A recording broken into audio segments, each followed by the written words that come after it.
The ledger was found in 1923, hidden behind a false panel in the demolished Vance mansion on Gaston Street. 76 years after the events it documented, the leather-bound book contained names, dates, and sums of money that made no sense to the construction workers who discovered it. The entries were written in a careful feminine hand, each line recording a transaction that should not have existed. When the foreman brought it to the Savannah Historical Society, the curator read 3 pages before locking it in a vault where it remains to this day, accessible only by special permission that is rarely granted. The ledger spoke of an auction, but not the kind recorded in Factor's Walk, where cotton and timber changed hands beneath the morning sun. This was something else entirely, a gathering that took place behind closed doors, where the currency was desire and the merchandise was human beauty itself. What follows is the story of that auction, pieced together from the ledger, from letters discovered in estate sales, from the diary of a house servant who could read and write in secret, and from the silence that fell over certain families in Savannah for generations. It is a story about power and its corruptions, about the particular cruelties that flourish in systems built on human bondage, and about what happens when those who have been denied agency find ways to claim it, no matter how twisted those ways might be. This is what happened in Savannah in the spring of 1847, when 6 women of the highest society decided they would no longer accept the limitations placed upon their desires. Margaret Vance stood at the window of her drawing room, watching the rain trace patterns down the glass. Beyond the garden wall, Gaston Street was empty in the afternoon downpour, the cobblestones dark and slick. She was 34 years old, mistress of one of Savannah's finest homes, wife to a cotton factor who spent more time in his Factor's Walk office than in her company, and she was suffocating. The house was silent except for the rain and the distant sounds of the kitchen. Her husband, Richard, would not return until evening. Her 2 children were with their governess in the nursery. The servants moved through the halls like ghosts, trained to be invisible, and Margaret stood at the window, feeling the weight of another empty afternoon pressing down upon her like a physical thing. She had been beautiful once, still was by most accounts, though she felt the years beginning their work at the corners of her eyes. Her dark hair was still thick, her figure still drew glances when she walked through the market. But what good was beauty when it was locked away in a house, displayed only at dinner parties and church services, admired but never truly desired? Her husband touched her once a month, perhaps. A perfunctory coupling in the darkness, his mind clearly elsewhere, his body performing a duty. He was not cruel.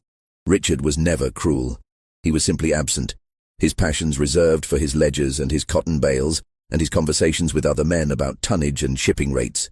And Margaret was expected to be content with this, to fill her days with needlework and calling cards, with managing servants and planning menus, with the endless small performances of gentility that made up a lady's life, to pretend that she had no desires of her own, no hungers that went unfed. The knock at the door came at precisely 3 o'clock. Margaret turned from the window, smoothing her skirts, composing her face into the pleasant mask she wore for visitors. "Come in." Her housemaid, Betsy, entered with a curtsy. "Mrs. Beaumont is here to see you, ma'am, and Mrs. Caldwell. They say they don't have calling cards, but they hoped you might receive them anyway." Margaret felt a small flutter of curiosity. Catherine Beaumont and Louisa Caldwell were not close friends. They moved in the same circles, attended the same functions, but they had never called together before. And to arrive without cards was unusual, suggesting this was not a social visit. "Show them in," Margaret said, "and bring tea." The 2 women who entered were studies in contrast. Catherine Beaumont was tall and angular, with pale blonde hair and ice-blue eyes that seemed to calculate the value of everything they saw. She was 42, married to a shipping magnate, and known for her sharp tongue and sharper business sense, unusual in a woman, whispered about but grudgingly respected. Louisa Caldwell was softer, rounder, with auburn hair going grey at the temples, and a face that had once been pretty, but had settled into comfortable middle age. She was 38, married to a judge, and known for her charitable work and her impeccable manners. They settled into the chairs by the fireplace, and for a few moments there was only the ritual of tea, the pouring, the offering of sugar and cream, the small talk about the weather and mutual acquaintances. But Margaret could sense something beneath the pleasantries. A tension in the way Catherine's fingers drummed against her teacup, in the way Louisa kept glancing at the door, as if worried about being overheard. Finally, Catherine set down her cup with a decisive click. "Margaret, we've come to speak with you about a matter of some delicacy. What we discuss must remain in absolute confidence." Margaret felt her pulse quicken. "Of course." Catherine and Louisa exchanged a glance. Then Louisa leaned forward, her voice dropping to barely above a whisper. "We want to know if you're happy." The question was so unexpected, so direct, that Margaret found herself answering honestly before she could think better of it. "No." "In your marriage?" Catherine pressed. Margaret hesitated, then nodded. "Richard is a good man. He provides well. He's never raised a hand to me, but he doesn't see me. Not really. I'm a piece of furniture in his house, useful and decorative, but not desired." "Yes," Louisa breathed. "Yes, exactly that." Catherine's smile was thin and knowing. "We are all pieces of furniture, Margaret. Beautiful, expensive furniture that our husbands display to show their wealth and taste. But furniture nonetheless. We are not allowed to have desires of our own. We are not allowed to seek pleasure. We are meant to be ornamental and obedient and content with whatever scraps of attention our husbands deign to give us." "But what if we weren't content?" Louisa asked softly. "What if we wanted more?" Margaret looked between them, her heart beating faster. "What are you suggesting?" Catherine reached into her reticule and withdrew a folded piece of paper. "There are 6 of us," she said. 6 women who have found ourselves in similar circumstances. We are all married to wealthy, respected men. We are all expected to be satisfied with our gilded cages. And we are all desperately, achingly unsatisfied. She unfolded the paper and handed it to Margaret. It was a list of names, written in Catherine's precise hand. Catherine Beaumont, Louisa Caldwell, Eleanor Drayton, Judith Abernathy, Sarah Oglethorpe, Margaret Vance. Margaret stared at her own name at the bottom of the list. "You've already included me." "We've been watching you," Catherine said bluntly. "At the Havisham ball last month, when your husband spent the entire evening discussing tariffs with Judge Caldwell and barely spoke to you. At the church social, when you stood alone by the refreshment table while Richard talked politics. We've seen the way you look at him, hoping for a glance, a word, anything. And we've seen the way he doesn't look back." It should have felt invasive, this revelation that she had been observed, studied. Instead, Margaret felt a strange relief. She was not alone in her misery. She was not the only one who felt invisible. "What do you want from me?" she asked. Louisa glanced at Catherine, who nodded. "We want to create something," Louisa said carefully. "An arrangement that would allow us to experience what our husbands deny us, to feel desired, to exercise choice, to have, for once in our lives, something that is ours and ours alone." "An affair?" Margaret whispered, shocked. "No," Catherine said firmly. "Affairs are dangerous. They involve emotions, complications, the risk of genuine attachment. They require secrecy with men who might talk, who might use our indiscretions against us. We would be ruined if discovered, and we would have no power in the situation. No, what we're proposing is something different, something where we maintain complete control." She leaned forward, her eyes glittering. "We're proposing an auction, Margaret. A private auction held in a secure location where we 6 women will bid on something precious and beautiful, something that belongs to us by law, that cannot refuse us, that cannot expose us without exposing themselves to far worse consequences." Understanding dawned slowly, horribly. Margaret felt her stomach turn. "You're talking about slaves." "We're talking about men," Catherine corrected. "Beautiful men, young, strong, carefully selected. Men who will be ours to do with as we please, with no risk of scandal, no possibility of refusal. We will bid on them, purchase them, and they will serve us in whatever capacity we desire." "That's—" Margaret struggled for words. "That's monstrous." "Is it?" Catherine's voice was cold. "We already own them, Margaret. Our husbands own dozens of slaves. Field hands, house servants, stable boys. They are property under the law. What we're proposing is simply a different use for that property. a use that serves our needs instead of our husbands. But to use them in that way, Margaret felt sick. To force them. They're forced every day, Louisa said quietly. Forced to work, forced to obey, forced to endure whatever their masters demand. At least in this arrangement, they would be well treated. Fed well, clothed well, given comfortable quarters. They would serve in a house instead of breaking their backs in the fields. Some might even consider it a mercy. You don't believe that, Margaret said. Louisa looked away. No, she admitted, but I believe that we deserve something for ourselves. I believe that we have been denied and diminished and made to feel worthless for so long that we have earned the right to take something back, even if it's wrong, even if it's cruel. Because the cruelty we endure every day, the slow, grinding cruelty of being treated as less than human ourselves, that cruelty has to go somewhere. The room was silent except for the rain. Margaret looked at the list of names again, at her own name written in Catherine's confident hand. She thought about Richard, about the way he looked through her as if she were glass. She thought about the empty years stretching ahead, about growing old in this beautiful house, surrounded by beautiful things, and never once feeling truly alive. How would it work? She heard herself ask. Catherine's smile was triumphant. We've already begun the arrangements. Eleanor Drayton's husband is traveling to Charleston next month for business. He'll be gone for 3 weeks. Her estate has a carriage house that's been converted to guest quarters, private, secure, accessible only through the garden. We'll hold the auction there. And the men? Margaret asked. Where will they come from? That's where Judith Abernathy comes in, Catherine said. Her husband owns a slave trading company. She has access to the manifests, to the records of every slave that comes through Savannah.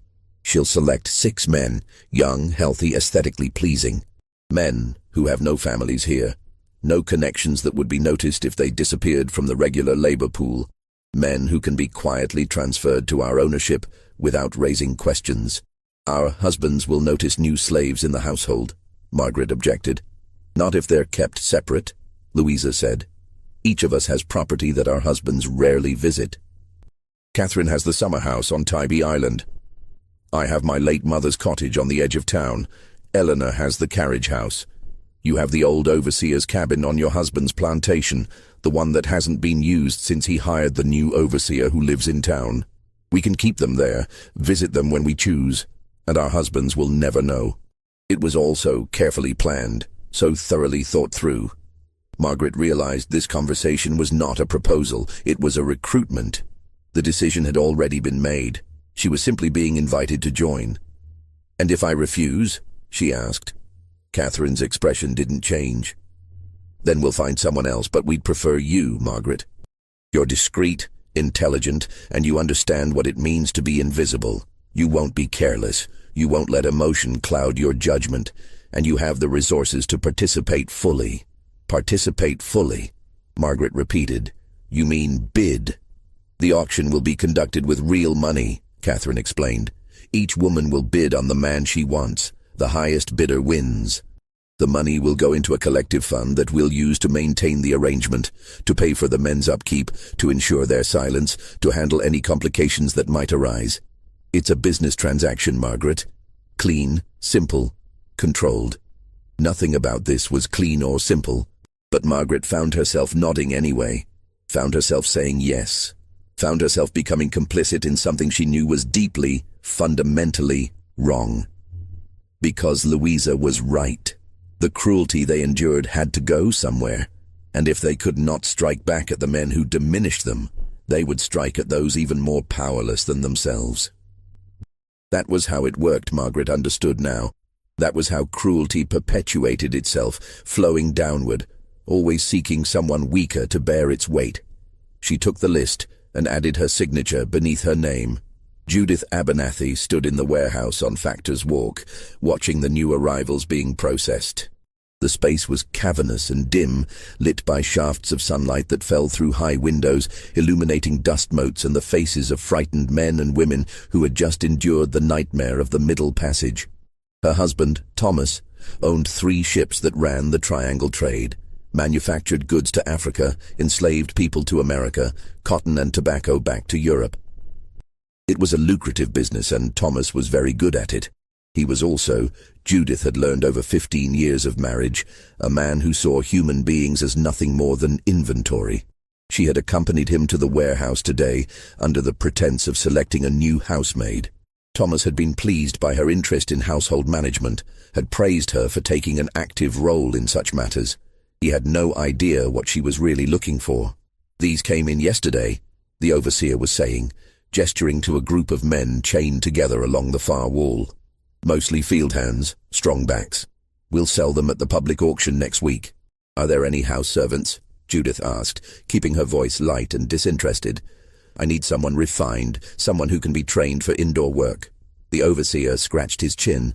"Got a few that might suit. There's a young fellow over there, name of Thomas. Came from a Virginia estate already trained. His master died, and the widow sold off the household staff." Judith followed his gesture to a young man sitting apart from the others.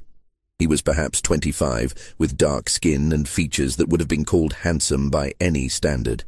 His clothes, though worn, were of better quality than the others, a sign that he had indeed been a house servant. He sat with his back straight, his hands folded in his lap, his eyes fixed on the floor. "May I speak with him?" Judith asked. The overseer shrugged. "If you like, ma'am. But he's not for sale separately. He's part of a lot that's already been claimed by the Hutchinson Plantation." Judith felt a flicker of frustration. Surely an exception could be made for the right price. "Well, now, that would be up to Mr. Abernathy, ma'am.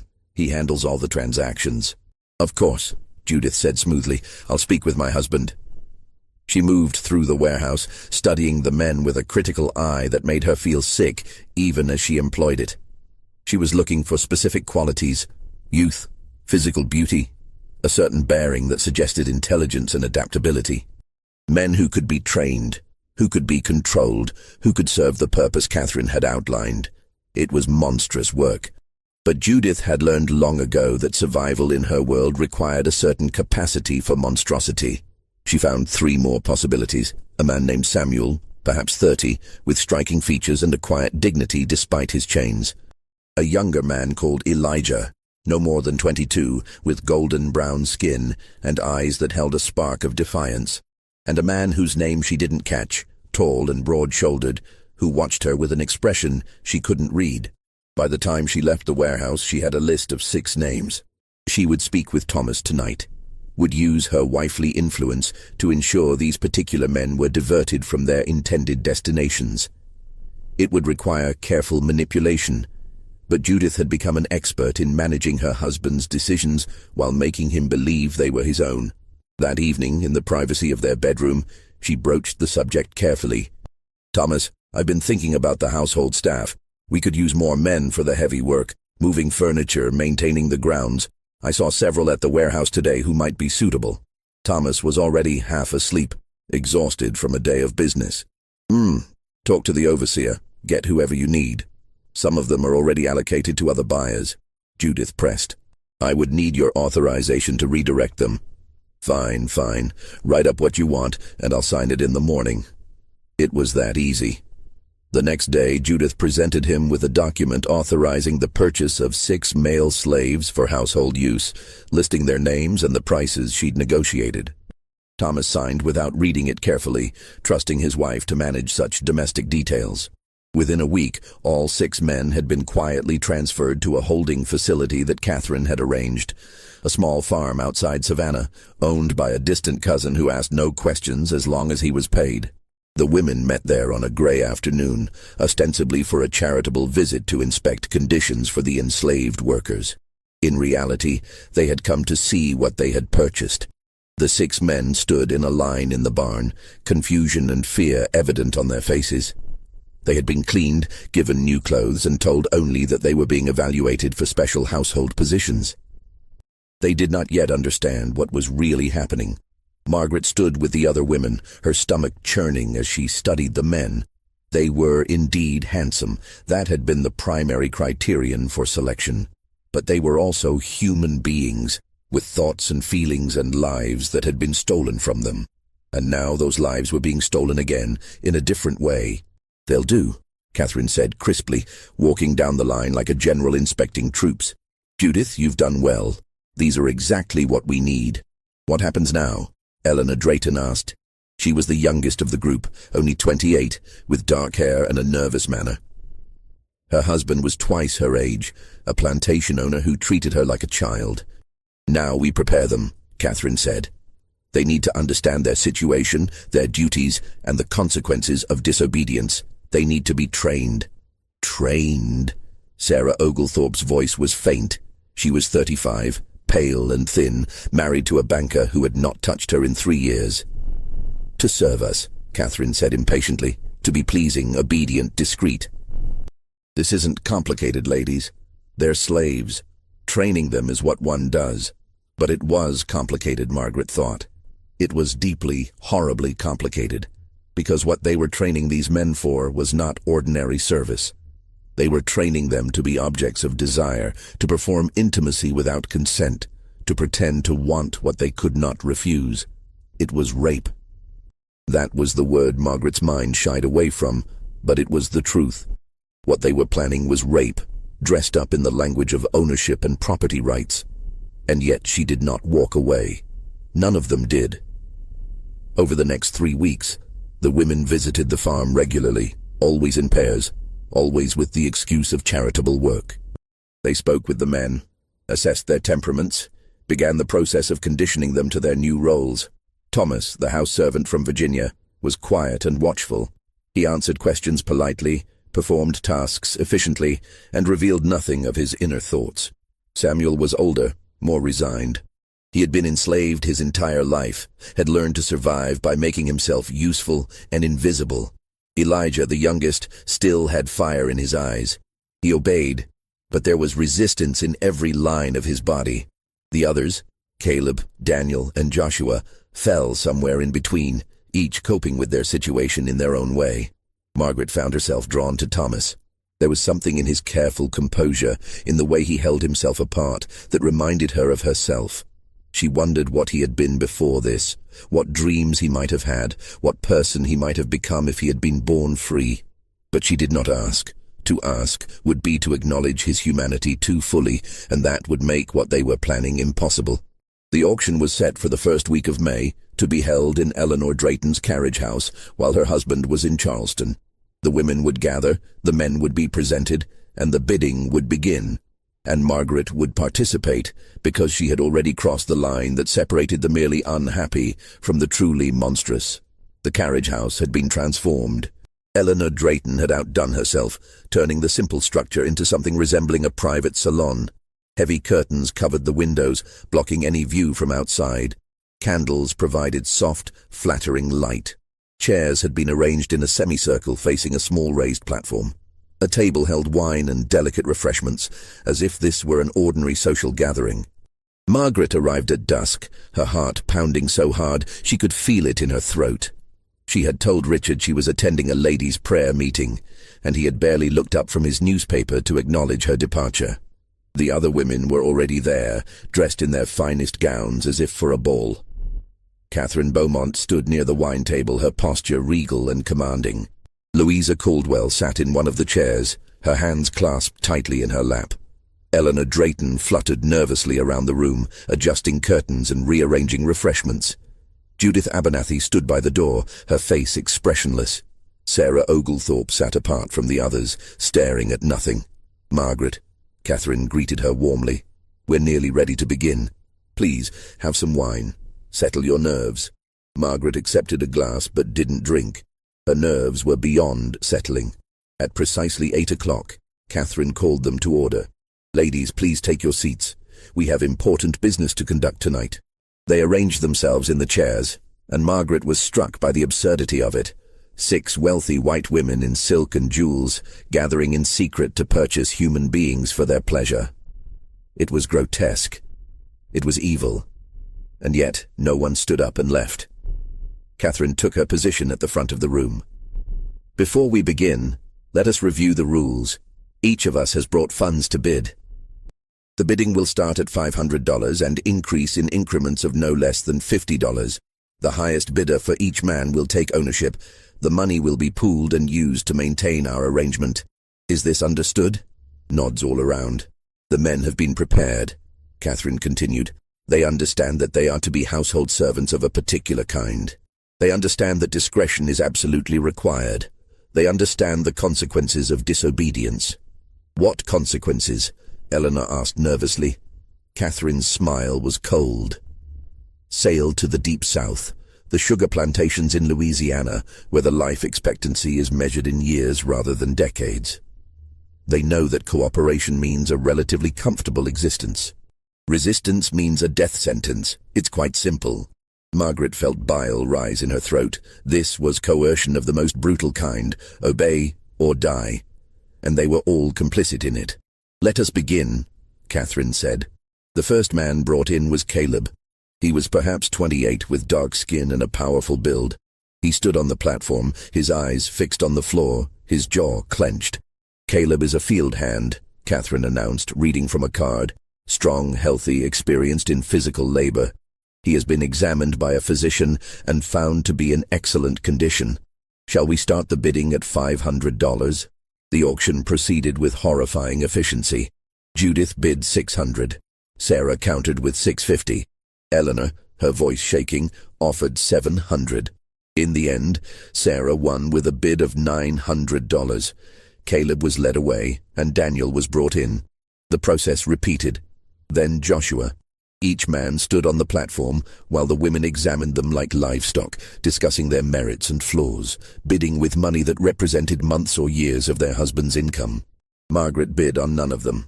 She sat frozen in her chair, watching the nightmare unfold, unable to participate, but equally unable to stop it. Then Thomas was brought in. He walked onto the platform with his head up, his bearing dignified despite the circumstances. His eyes swept across the women, and for just a moment his gaze met Margaret's. She saw intelligence there, and anger carefully controlled, and something else, a kind of weary understanding, as if he knew exactly what was happening and had already resigned himself to it. "Thomas," Catherine read, "is a trained house servant. He can read and write, which is unusual and valuable. He has experience serving in refined households. He is 26 years old and in perfect health. Shall we begin at 500? 600. Louisa said immediately. 700. Judith countered. Margaret found herself raising her hand. 800. The other women looked at her in surprise. It was the first time she had bid. 900, Catherine said, her eyes narrowing. 1,000, Margaret heard herself say. The room fell silent. $1,000 was an enormous sum, more than most skilled slaves sold for at public auction. Catherine studied her for a long moment, then smiled slightly. It seems Margaret has found what she wants. Any other bids? No one spoke. Sold to Margaret Vance for $1,000. Thomas was led away, and Margaret sat trembling, wondering what she had just done. She had not planned to bid. She had not wanted to participate, but something in Thomas's eyes had compelled her. Some recognition of shared captivity, and now she owned him. The final two men were auctioned, Samuel going to Catherine for $800 and Elijah to Louisa for $750. When it was over, Catherine collected the money and dismissed the men to their temporary quarters. Then she turned to the women with a satisfied smile. Congratulations, ladies. We have successfully completed our transaction. Your property will be delivered to your designated locations tomorrow. Remember, absolute discretion is required. These men exist only for us. No one else can know. They left separately, slipping away into the night like conspirators.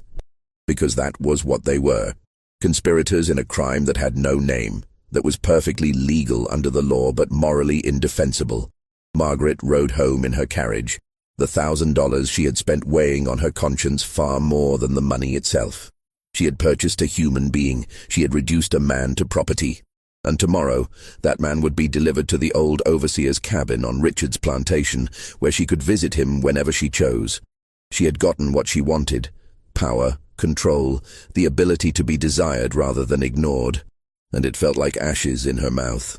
The cabin sat at the edge of the pine woods, a half-mile from the main plantation house. It had been built for the overseer 20 years ago, but when Richard hired a new man who preferred to live in town, the cabin had been abandoned. It was small, but well built, with 2 rooms and a fireplace, isolated enough for privacy but close enough to be accessible. Margaret had it cleaned and furnished simply: a bed, a table, 2 chairs, a washstand. She had supplies delivered: food, clothing, blankets, lamp oil. She told the house servants that the cabin was being prepared for a new field supervisor, and no one questioned her. Thomas was brought there on a grey morning in mid-May. Margaret watched from a distance as he was escorted to the cabin by one of Judith's men, who unlocked his chains and left him there with brief instructions. Stay in the cabin. Wait for Mrs. Vance. Obey her completely. Then Margaret was alone with the knowledge of what she had done. She did not visit the cabin for 3 days.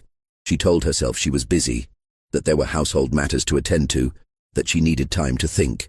In truth, she was terrified of what she had become, of what she was expected to do, of facing the man whose life she now controlled. But on the 4th day, she could delay no longer. She told Richard she was visiting the plantation to inspect the spring planting, and he nodded absently, already absorbed in his ledgers. She rode out in the afternoon, her heart pounding with each step of her horse. When she reached the cabin, she dismounted and stood for a long moment, gathering her courage. Then she knocked. "Come in," Thomas's voice called. She entered to find him standing by the window, his hands clasped behind his back. He turned when she entered, and his face was carefully blank. "Mrs. Vance," he said quietly. "Thomas." Her voice came out as barely a whisper. They stood looking at each other, and Margaret felt the full weight of the power imbalance between them. She could order him to do anything, and he would have to obey or face consequences too terrible to contemplate. He had no choice, no agency, no escape. And she had put him in this position.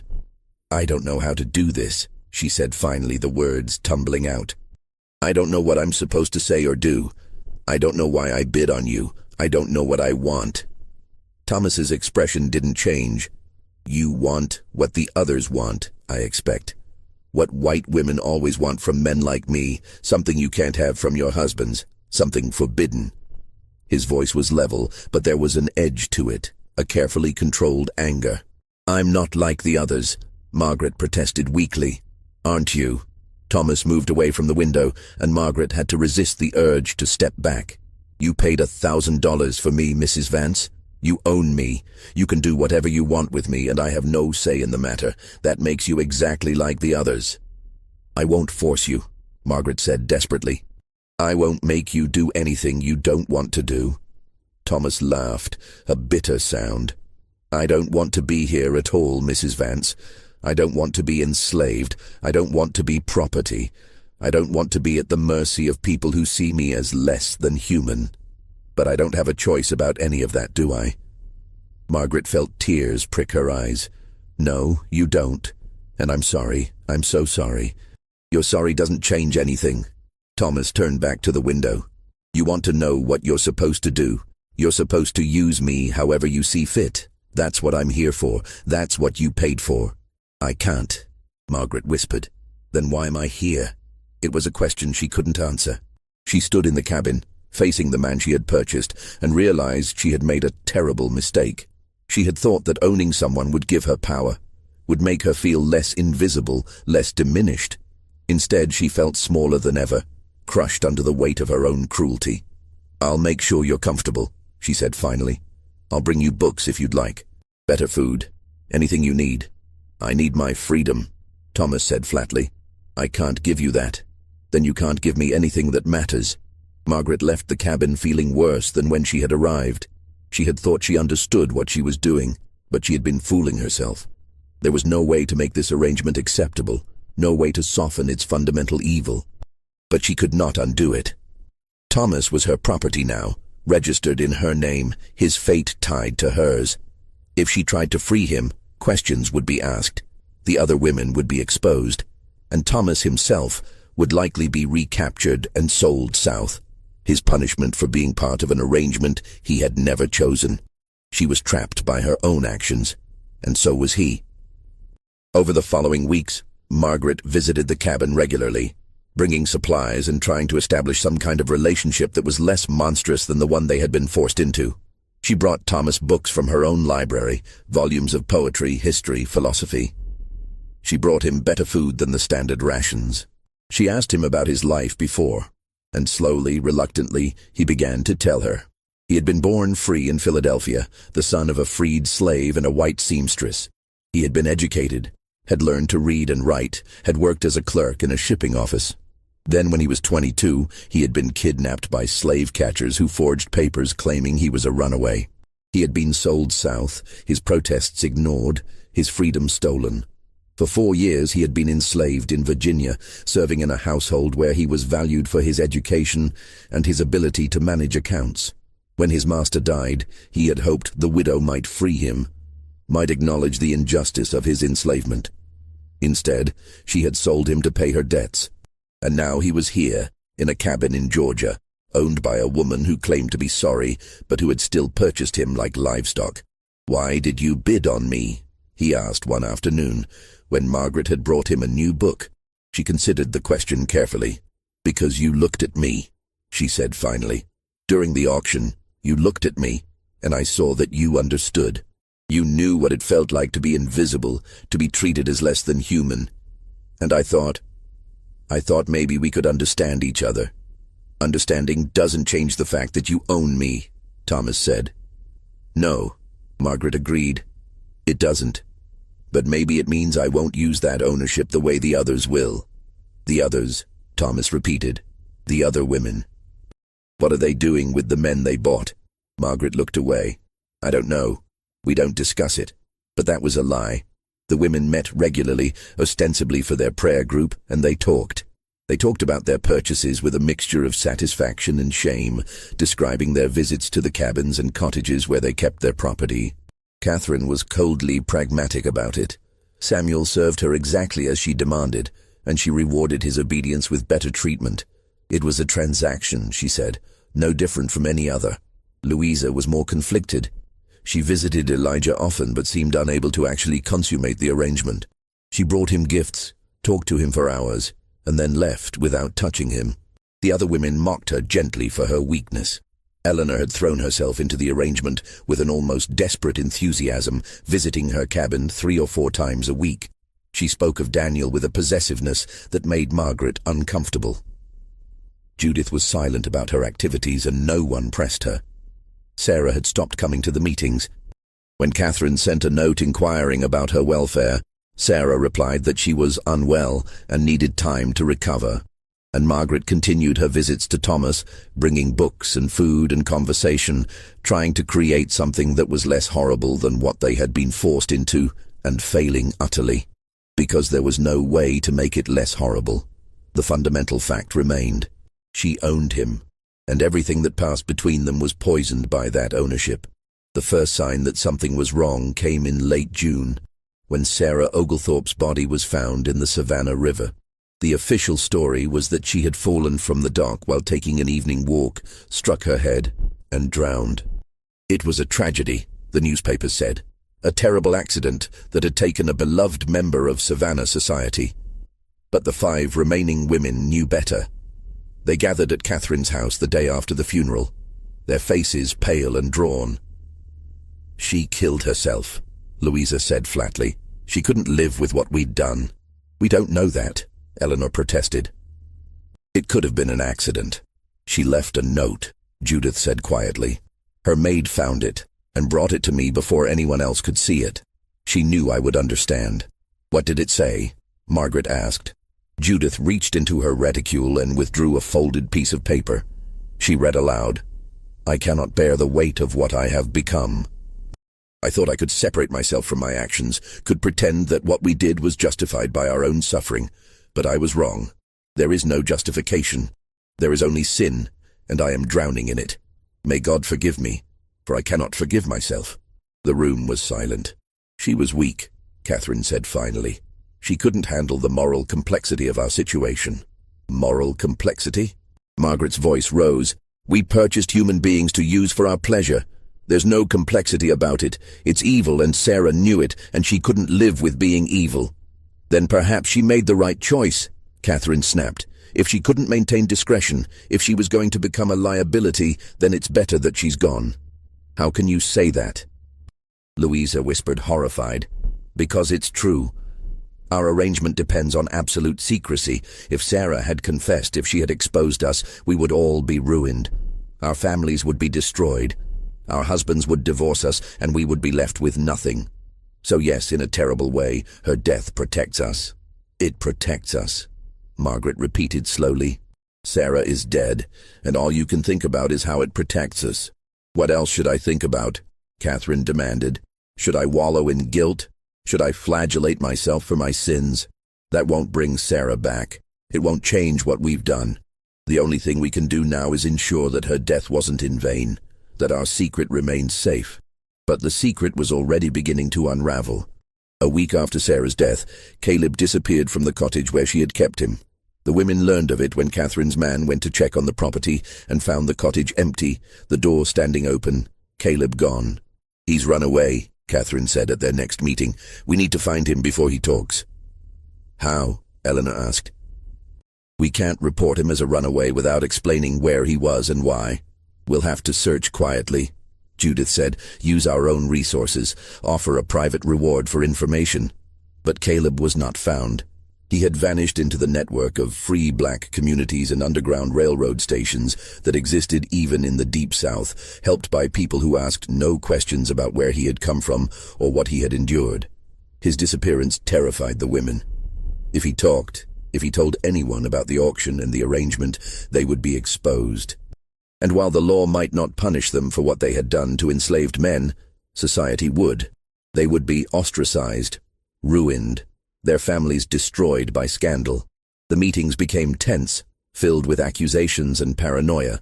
Catherine blamed Judith for not securing Caleb properly. Judith blamed Sarah for creating instability with her suicide. Eleanor blamed everyone for getting her involved in the first place, and Margaret sat silent, wondering when it would all come crashing down. The answer came in August, when Louisa Caldwell's husband discovered Elijah in the cottage. Judge Caldwell had decided to surprise his wife with a visit to her late mother's property, thinking he might inspect it with an eye toward selling. He arrived unannounced and found Elijah there, well-fed and well-clothed, living in comfort that was unusual for an enslaved person. Louisa tried to explain it away, said she had taken pity on the young man, had given him light duties maintaining the property. But Judge Caldwell was not a fool. He saw the way Elijah looked at his wife, saw the fear in Louisa's eyes, and he understood. He did not confront her immediately.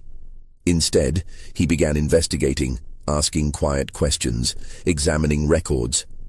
And slowly, piece by piece, he uncovered the truth.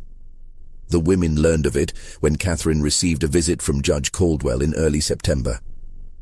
He came to her house, was shown into her drawing room, and presented her with a ledger. The same ledger that would be found 76 years later behind a false panel. I know what you've done, he said simply. All of you. The auction, the purchases, the arrangement. I have documentation. I have testimony from the men you purchased. I have enough evidence to destroy every family involved. Catherine's face went white. What do you want? I want it ended, Judge Caldwell said. Immediately. The men will be sold, legitimately through proper channels, to buyers far from Savannah. You will never speak of this again, and you will pray that I choose to keep your secret. And if we refuse? Catherine asked, though her voice shook. Then I will expose you. I will bring charges. I will ensure that every detail of your depravity is made public. Your husbands will divorce you. Your children will be taken from you. You will be cast out of society and left with nothing. Is that what you want? It was not. And so the women agreed. Over the next 2 weeks, the men were quietly sold. Samuel was sent to a plantation in Alabama. Daniel went to a farm in Tennessee. Joshua was sold to a merchant in New Orleans. Elijah was sent to a textile mill in North Carolina. And Thomas was sold to a cotton plantation in Mississippi. Margaret learned of it when Catherine sent her a brief note. Your property has been disposed of. The matter is closed. She rode out to the cabin one last time and found it empty. The books she had brought scattered on the floor, the bed stripped bare. Thomas was gone, sold away to a fate she could only imagine, and she had not even been able to say goodbye. She sat in the empty cabin and wept, for Thomas, for Sarah, for all of them, for the cruelty they had perpetrated and the cruelty they had endured, for the way suffering bred suffering. cascading downward through the layers of power until it crushed those at the very bottom. She had wanted to feel less invisible, less powerless. Instead, she had become a monster. The women never spoke of it again. They continued to move in the same social circles, attended the same functions, smiled and made small talk as if nothing had happened. But something had changed between them. A shared knowledge that could never be acknowledged, a guilt that could never be confessed.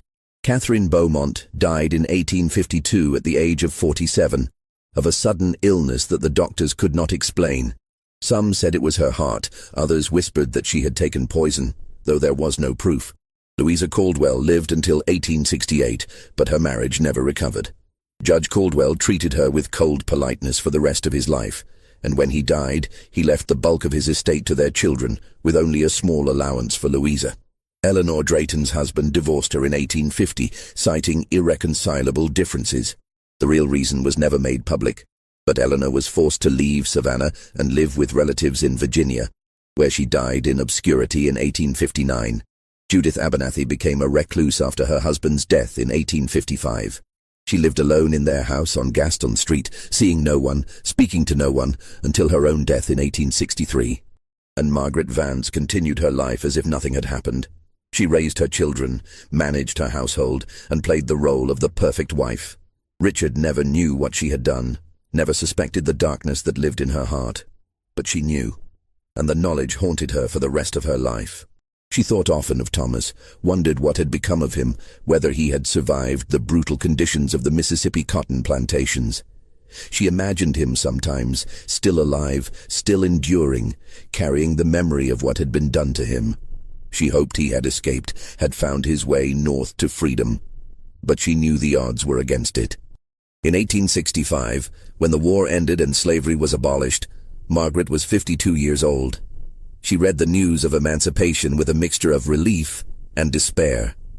The system that had enabled her crime was finally ending. But it was too late for Thomas, too late for all the men whose lives they had destroyed. She lived until 1878, dying at the age of 65. In her final days, delirious with fever, she spoke Thomas's name over and over, begging for forgiveness that would never come. The ledger remained hidden in her house, a record of sins that no one wanted to acknowledge. When the house was demolished in 1923, the construction workers who found it could not understand what they were reading. The entries made no sense. Women's names, men's names, sums of money, dates and locations. The curator who locked it away understood, but he chose silence, chose to protect the reputations of families who still lived in Savannah, chose to bury the truth rather than expose it, because that was how such things were handled. The crimes of the powerful were hidden, forgotten, erased from history. And the victims, the men who had been bought and sold and used and discarded, they disappeared without a trace, their stories lost, their suffering unrecorded. Except in that ledger, locked away in a vault, waiting for someone brave enough to read it and tell the truth. The ledger contains 73 pages of entries, written in Catherine Beaumont's precise hand. It records every detail of the arrangement. The names of the women, the names of the men, the amounts bid, the locations where they were kept, the dates of visits, and finally, the dates and prices of their sales. It also contains something else, a single page in different handwriting, added sometime after the main entries. The handwriting is masculine, educated, careful. It reads, "My name is Thomas Freeman. I was born free in Philadelphia in 1821. I was kidnapped and enslaved in 1843. I was purchased by Margaret Vance in 1847 and sold to a Mississippi plantation in 1849. I escaped in 1863 and made my way north. I am writing this so that someone someday will know what happened, so that the women who did this will not be remembered as innocent victims of their time, but as perpetrators of cruelty, so that the men who suffered will not be forgotten. This is the truth. Remember it." The page is dated 1870, and it is signed with Thomas's full name. He survived. Against all odds, he survived the plantation, survived the war, survived long enough to find the ledger and add his testimony to it. What happened to him after that, no one knows. There is no record of a Thomas Freeman in Philadelphia or anywhere else in the North after 1870. He vanished into history, his fate unknown. But his words remain, locked in a vault in Savannah, a testament to what happened in the spring of 1847, when 6 women decided that their suffering justified inflicting suffering on others. The ledger is still there, still accessible to those who request it. But few do, because the truth it contains is uncomfortable, challenging, impossible to reconcile with the narratives we prefer about the past. We want to believe that the women of that era were powerless, that they were victims of a patriarchal system, that they had no agency and therefore no responsibility. But the ledger tells a different story. It tells a story of women who had power, limited power, constrained power, but power nonetheless, and who used that power not to resist the system that oppressed them, but to oppress others, even more vulnerable than themselves. It is a story about how cruelty flows downward, how the oppressed become oppressors when given the chance, how suffering does not ennoble but often corrupts. It is a story that needs to be told, even though, especially though, it makes us uncomfortable. Because the only way to prevent such horrors from happening again is to acknowledge that they happened in the first place. To look unflinchingly at the darkness in our history and in ourselves and to choose differently. The ledger waits in its vault, holding its secrets, holding its truth, waiting for us to be brave enough to read it.